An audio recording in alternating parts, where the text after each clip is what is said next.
Well, hello there. My name is Isaiah Velez, and I am one of the hosts here at CUZZO-OP.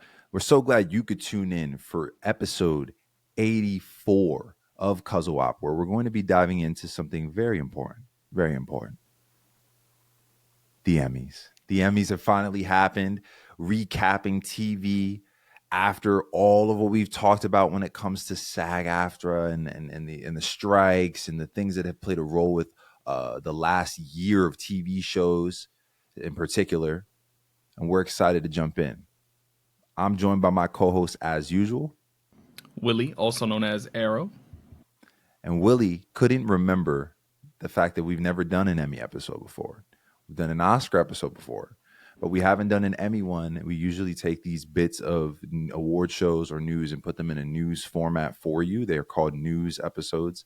For our YouTube viewers, if you go in the playlists of our channel, you can find the news episodes, get a little blast from the past. But no, this time we're doing a full episode. We want to talk about some of the stars and the actors and actresses at the Emmys, and give you just a recap of what we think and some of our thoughts. So Willie, let's jump in, man. You taking the wheel here, bro. Let's see what we riding through. So I mean, there's some controversy around the Emmys that we're gonna get to eventually, but we're gonna go in order based on some of the more outstanding productions that we saw. There were 4 that really wowed from what our research and us watching the Emmys were, and then there's also other things surrounding small little mini, yeah, they won. Oh, yeah, they won. And so we're going to start off with Shogun. Have you seen Shogun? Bro, I watched 3 episodes of Shogun, the first 3, and that's all I've seen. Okay. There's been so much going on that I haven't. But one thing that I do keep watching, and it's bad, but I've been watching a lot of YouTube essays on this particular show and what it does right and what it does well. And I know I'm spoiling myself toward the plot, but from what it is that the community is responding to, it seems like every award that this show got, it deserved. Right. I've only seen the first episode of Shogun, which I watched after they won all these awards, and I'm continuing to watch. So you're in the process of actually watching it, right? Recapping our 2024 TV. I will probably be a Shogun talk in there. Yeah, sounds good. But they won the most. 18 awards. That's crazy, right? And I'm going to name all of them. No, you're not. Outstanding production design for a narrative, period, or fantasy program. Outstanding guest actor in a drama series. Outstanding cast for a drama series. Outstanding drama series. Outstanding sound editing for a comedy or drama series. Outstanding cinematography for a series. Outstanding sound mixing for a comedy or drama series. Outstanding directing for a drama series. Outstanding special visual effects in a season or movie. Outstanding picture editing for a drama series.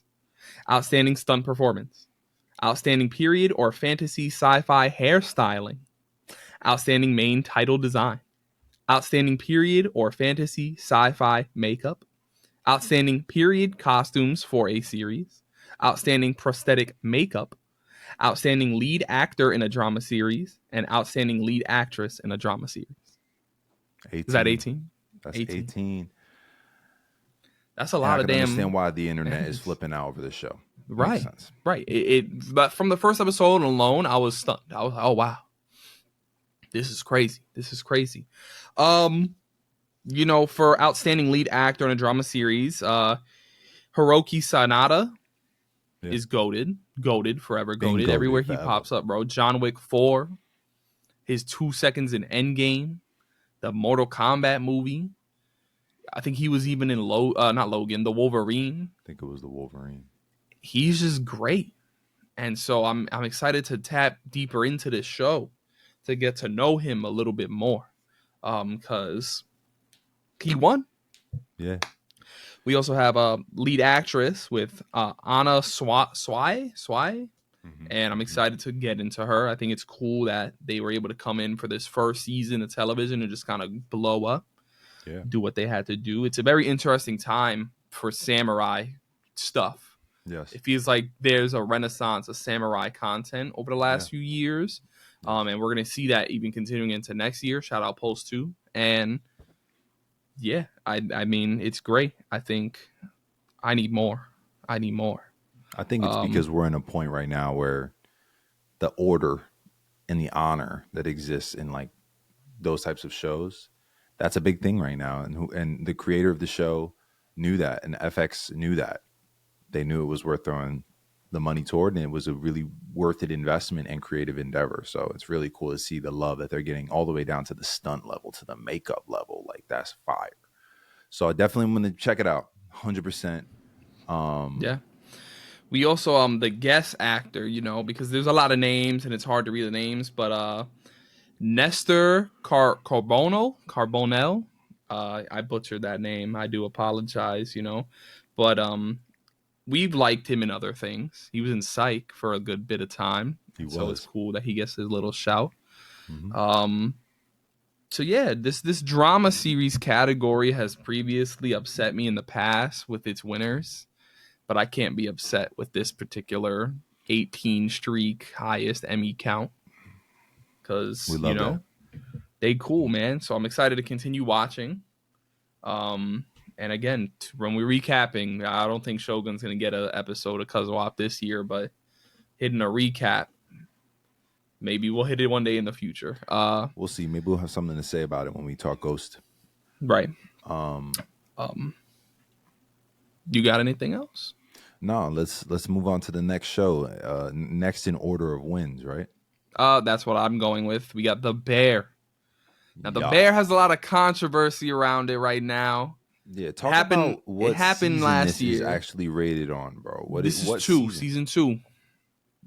Season 2. We playing catch up. We playing catch up from the strikes. We doing that. So this is for season 2 of The Bear, and the controversy is it's categorized as a comedy. People think it should be a drama. People are coming out and saying, oh, it's categorized as a comedy because of how the run times. But then there are people saying, well, technically that hasn't been a rule for the Emmys in quite some time. So the actual category is a comedy. I got feelings. People have feelings. People believe it's a drama. People believe it's a comedy. People believe it's a dramedy. It's comedic drama. Yada, yada, yada. I think it's black. I think it's black.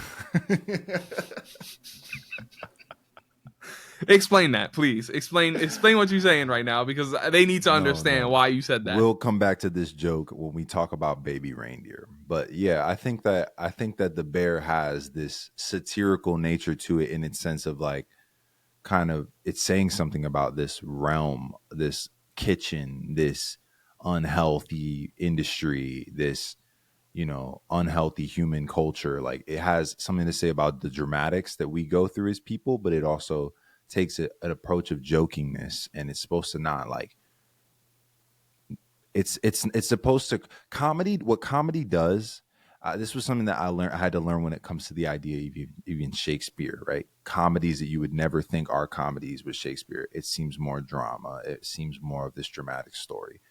Comedies make light of life. Comedies make a shift in the way we see life happen. That's what a comedy is supposed to do. So that is definitely where I think The Bear lands. And I think I can understand the controversy. I just see both sides for sure. Here's the thing, though. We're talking about season 2 because I wanted that to be clarified. Last time we talked about Emmys was a news episode, maybe? Fucking Maybe somewhere, dog. We talked about it Somewhere we somewhere. talked about this shit. We were a little bit confused because season 2 was so good, and we were on the back end of all the energy from season 2, and then they got their Emmys for season 1, and they blew the top off the Emmys. So then here we are. They're getting a lot of awards, not as much as Shogun this year, but there's still power in that second season. So it's an incredible accomplishment that these guys continue to write at such a high level. I love seeing shows come back and be steady and not be one-offs, because it is an important thing to be able to take an IP and to create it and to make something new and intelligent and incredible and win an award. That is a big deal. But what's also cool is being able to make a sequel or another layer, and it makes it better. That is so cool to see in a world full of a bunch of bullshit universes that don't need to exist. More on that next week, especially from Arrow. But all that being said, the Bears cooking, pun intended. Pun intended. Yo, Willie, are you ready? Are you ready to list off every single award that they won? Maybe. Am I ready? Yeah, I'm ready. So for the Bear, we have outstanding casting for a comedy series, outstanding mixing for a comedy or drama series and animation for the episode Forks, outstanding directing for a comedy series for Fishes, outstanding cinematography for a single camera series, Forks, outstanding picture editing for a single camera comedy series, Fishes, outstanding supporting actor in a comedy series, Ebon Moss, aka Richie, outstanding sound editing for a comedy or drama series or animation, Forks, outstanding lead actor in a comedy series, Jeremy Allen White, outstanding supporting actress in a comedy series, Liza Colin Zayas, outstanding guest actor in a comedy series, John Bernthal, outstanding guest actress in a comedy series, Jamie Lee Curtis. So I believe that brings our total to 11. 11. And listen, for your point about everything that you just said about the Emmys and all that stuff, there was an actor that was on the red carpet, and he kind of turned up because everybody's beefing about, is the Bear a comedy, not a comedy? They were asking people at the red carpet event, celebrities, and his response was kind of what you said about what a purpose of a comedy is and what it's supposed to bring out, and how they do it in an overly over the top way. That is what makes it a comedy. And I'm going to put it here. Yes, it is played straight by the actors, but the scenarios are absurd or heightened and geared towards calling out the absurdity of the situation, which to me is a comedy, as opposed to playing into the pathos of the situation, which is then a drama. But yeah, so I just think that for me, it's a comedy that's also a drama. Yes. They are handling dramatic instances in the comedic lens, and you can't, even in the first episode of the show, there was comedy to it. It's elevated, we can call it, because if you look at the other nominees in the category, all Abbott Elementary, Only Murders in the Building, other areas like that, you're like, okay, they're going up against weekly cable produced sitcoms, which adds another layer to the idea of, do we hold streaming service shows? Do we hold? But I'm just saying, there's a difference in how these shows are created and produced. Are we holding streaming service shows that get higher caliber than cable shows to the same thing? Are we putting them in the same? Streaming versus cable. This is another, Abbott Elementary is fire too. I'm not saying that these shows are lesser, but there's a clear difference between the comedy of one to the other. William Shakespeare wrote comedy. Yeah. Just saying. For the winners, I mean, Jeremy Allen White, great as a lead. And he was specifically just that season 2 where he kind of takes a backseat and they follow him in a different pathway. It's really dope. But he already won last year, so I'm okay moving past him. Ebon for supporting actor. Forks, episode. I said, is my favorite episode of the show. Yeah. And Forks had a few things here that it won for. Forks is brilliant. Yeah. So I'm really happy for him. I'm really happy for Liza or Lisa as Puerto Rican, born in the Bronx, raised in the Bronx. Come on, son. Very cool. So for her to do that, and people were upset. Because people online, and this is something that I'm going to talk about whenever we talk about the Bear season 3. These stands, bro, they suck ass. I'm tired of the stand culture. I'm really exhausted by it because they're out here talking about she didn't deserve to win over Iowa Debris. Why are they giving it to her and not Io? Io won last year. She wasn't nominated in the same category, bro. She was brought up to lead actress this year. That's why she didn't win. She got leveled up, and it didn't work for her benefit. Read your nominees. You over here mad because Tina won. Meanwhile, she wasn't even in the same category. Relax. Use your head for 2 seconds. Fuck. Nah, you know they're not gonna use that. No. John Bernthal for Fishes. First Emmy for the GOAT. He's goated. I don't know how that's the case. Oh, wait, I do. He always plays the background and steals the show from the background. It's his specialty. This is his side hustle. It's a craft. It's it. So when he gets something, when Cillian Murphy gets an Oscar, a couple Oscars, it's time for us to pay attention. There's something coming. It's the Renaissance. So you saying you think John Bernthal is going to get a lead role somewhere down the line? Or I just think that at the end of the day, they're subverting the expectations from a position that I think is very astonishing. Tom Hardy does the same thing. If you look at all of the hardcore, like they love this craft and are very esteemed, highly actors, a lot of them are respected universally, and they are in the background of a lot of movies. They're not really even you know what I mean? I'm talking about the Shia LaBeoufs. I'm talking about the Tom Hardys. Like, Tom's got his little side things he does, but when it comes down to it, he's just in the background. And John's the same way. John, I'm happy to have him for Punisher. All that being said, this is the type of admiration that I have for someone like John Bernthal. I think he's incredible. I think his story is fire. I also just think that what he stands for in the industry is a good thing. We like seeing people like this win. So that's how I feel about that for him. Yeah. All right, so this next person, bro, I know you and I were going to have some words right now regarding Jamie Lee Curtis winning for Donna as guest actress in a comedy series. She deserved this 1,000,000%, bro. Yeah. 1,000,000%. 100%. Okay. Now, she doesn't deserve her Oscar from last year. Do I still think she doesn't deserve her 2022 Oscar? Absolutely. She didn't deserve that for Everything Everywhere All at Once. And I love that movie. She didn't deserve that. But that doesn't mean that she didn't deserve this. She won it for Fishes. But I think she should have won it on that for second 10. to last episode. I think she should have won it for 10. Yeah. But either way, there was no doubt in my mind that she deserved this. Yeah. And so, I think everybody online that's upset that she still won her Oscar, pretending like she don't do this shit out here, relax. She does this shit. Yeah, she just got that one as a pity. It was a we don't know the next time you're gonna be here Oscar. Yes, absolutely. But it was. She was here for the Emmys. She was here for the Emmys. She was here for the Emmys.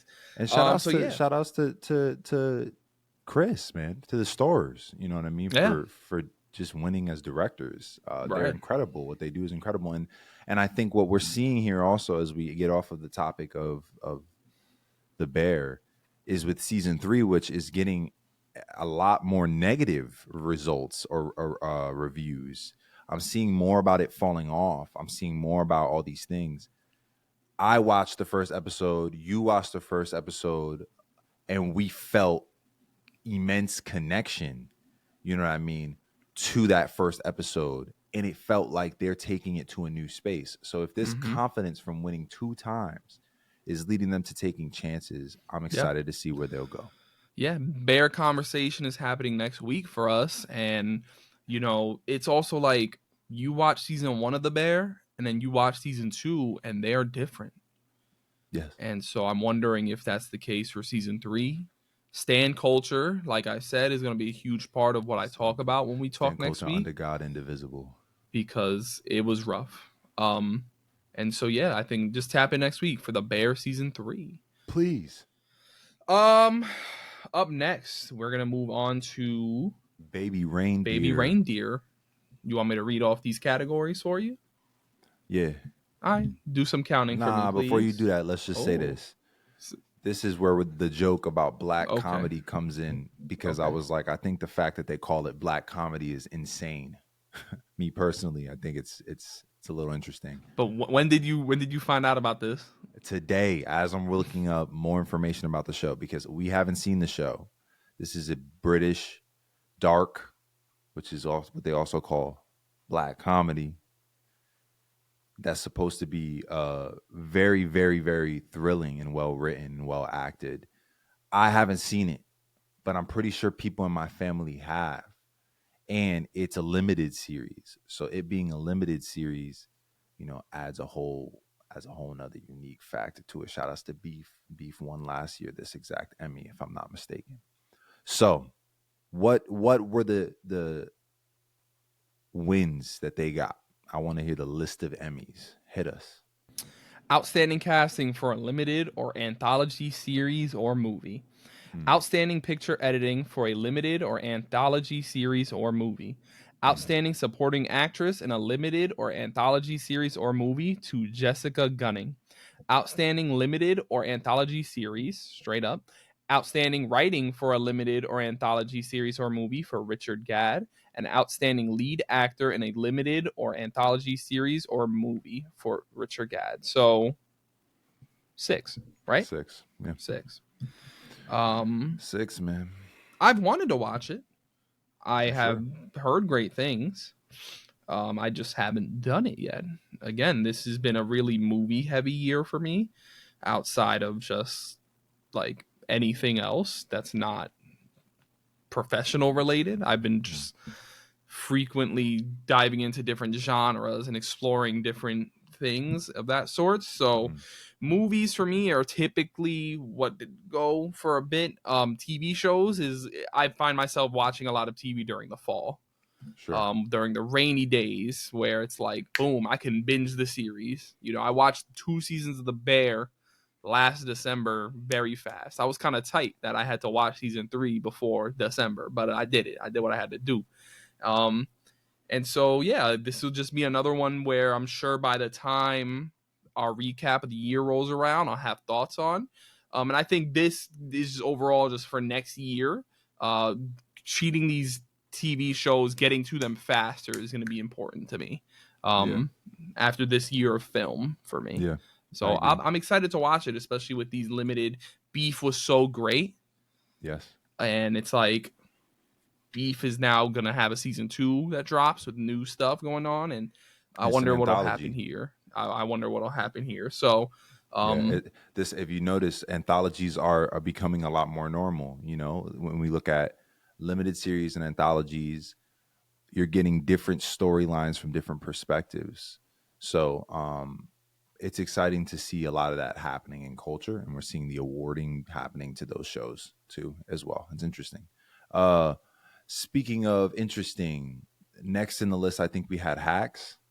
And yes. The thing about Hacks is something I noticed as well. A lot of mentorship relationships seem to be a big thing in shows right now. The relationship between one person passing on information or being an influence onto another person that's younger than them. That seems to be a thing that's going on with awards. And Hacks is about exactly that, right? Hacks is about a mentorship that forms between a comic, here we go, Black comedy, and an entitled comedy writer that's 25. So she gets humbled while coming of age, while speaking to multiple generations. If you've ever seen three billboards in I think it's Ebbing or Missouri. I can't remember what the name of the movie is. I think that's what it's called. That's also like the type of vibe that this seems to be giving. So all that being said, I haven't seen a single episode of it just yet, just the trailers. I'm giving you a synopsis that I understand. So we gonna see, because I gotta check it out. I gotta check something out. What about you, bro? It gives me a little Emily in Paris in its presentation, but what if it's not like that? What if it's more gritty? You know what I mean? I don't know. I haven't seen it, bro. I don't know, but it's getting a 98% on Rotten Tomatoes. I don't know anything about it. I know they won Outstanding Lead Actress in a Comedy Series for Jean Smart, Outstanding Comedy Series, and Outstanding Writing for a Comedy Series. So that's 3.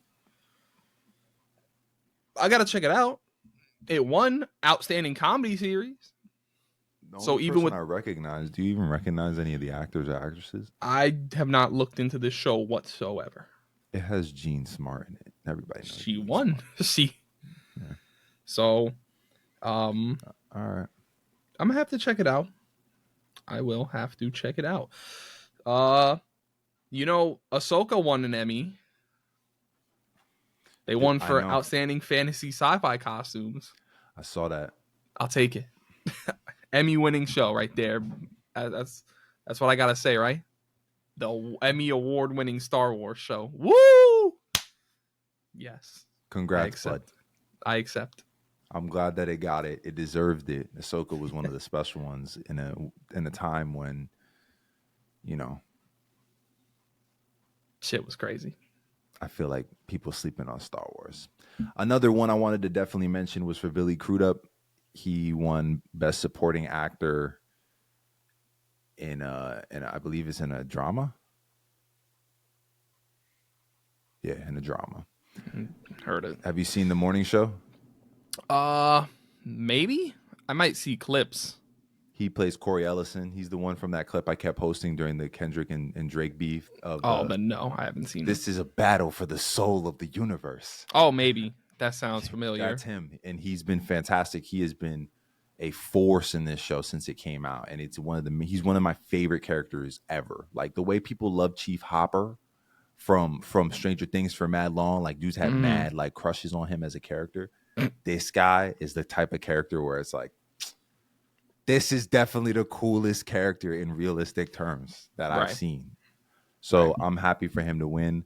I'm happy to hear that Jodie Foster got an award for True Detective season 3, which is insane because they switched the vibe to a more sci-fi focused vibe for that show. So it's cool to see her get an award and rise through the ranks for that show and what she was able to do there. And yeah, man, I know some people love Fargo. Some people love The Crown. Some of these kind of established shows that have been around for a bit. One category that outstanding animated program went to Blue Eye Samurai. Have you seen Blue Eye Samurai? I have not. I saw Blue Eye Samurai. And the other nominees were Bob's Burgers, Scavenger's Reign, The Simpsons, and X-Men 97. Wow. Now, Blue Eye Samurai show. Like I said, that seems to be brought up. I think I need to watch it again. But for my opinion, I was not as impressed with Blue Eye Samurai as I think most people were. I, from those two, would probably rock X-Men 97. I'd probably go that way. But I could see why it would have won an Emmy. I feel like Blue Eye Samurai is more Emmy friendly. But I didn't love it the way many people did. The second coming of animation. I don't see it. Truly, I didn't see it. I gotta check it out for that reason. For the high opinion on its progression to the industry. And again, but it's cool to have samurai stuff. But yeah, so that was me with Blue Eye Samurai. When it won, I was like, I guess. Reading the list, I'm like, okay, I get it. I understand why it did, but it's not what I would have chose. But I mean, yeah. So I mean, that's really it for me. SNL I think won something. SNL. Shout out, I like SNL. I know people don't care for it much nowadays. I do. But yeah, I think overall, this next Emmys might be interesting. I think this Emmys has some of that strike conversation, but I think the next Emmys is going to be a strike talk. It's going to be a strike talk. So I'm excited to see. But you see the tapering off. You see a little bit of the lack of competition in the sense of newer shows. There are some older shows that are still holding on firmly. Right. They're not willing to let go just yet. But next year we might see that shift. So it could also be a shift in a small way, and we could enjoy The Last that. of Us. It might be that's there. true. It might be that's true. Because of the way the calendar, I just don't get the calendar, bro. The calendar, right? Because X-Men 97 is here, but Bear season 3 isn't. Because I think it's May. It's something about May. Stupid. It's different. I you know what I like? January 1st to December 31st. Keep it simple for us idiots. Thanks. Appreciate it. But listen, part of the reason why we do these Emmys episodes is because if you pay attention to some of what's popular in society and in entertainment culture now, it does help you get more tuned in to some of the things, the conversations, the things that are important, even in your own circle. So take these conversations into your friends. Ask them if they've seen it. I know you have those convos where you like, what shows are you guys watching? Bring this in there. Get their thoughts on this, what they think about this. It's cool to see these shows perform as they've done. Shout outs to all the actors and actresses, the production teams, the makeup teams, the stunt teams, every part of the crew for these films. I mean, for these TV shows. I'm just grateful that we get to enjoy some good TV, and we look forward to another 365 days. Thanks for tuning in with us as well, to you, for another episode of CUZZO-OP as you joined us for episode 84. We hope that every time you listen to an episode of CUZZO-OP, you're forced to think a little bit differently, engage with your media and the stuff you watch and you play with a different eye or a different lens. If that happens, then that means that our job was accomplished. Just know every time that you tap in with us here at CUZZO-OP, you're always going to find three things, and that's two cousins, one podcast, and endless entertainment. Peace.